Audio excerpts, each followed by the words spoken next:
ఎంత కష్టపడి నిలబెట్టుకోవలసి ఉంటుంది. ఎందుకని ఎక్కడైనా ప్రతిస్పందించారనుకోండి, నోటి వెంట ఏదైనా అన్నారో అయిపోతుందంతే, ఆ మాట పోయిందంతే, తపస్సంతా భగ్నమైపోయింది.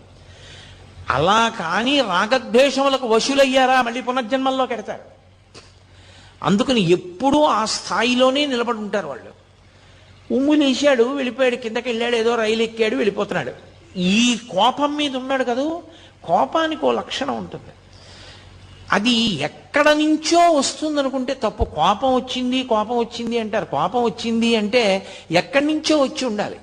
ఇప్పుడు కోటేశ్వరారు సభకు వచ్చారు అంటే ఎక్కడి నుంచో వచ్చాను నేను ఈ సభకి. కోపం వచ్చింది అంటారు. కోపం బయట నుంచి లోపలికి రాదు, ఇక్కడే ఉంటుంది. ఉండేది అవకాశం కోసం ఎదురు చూస్తుంటుంది.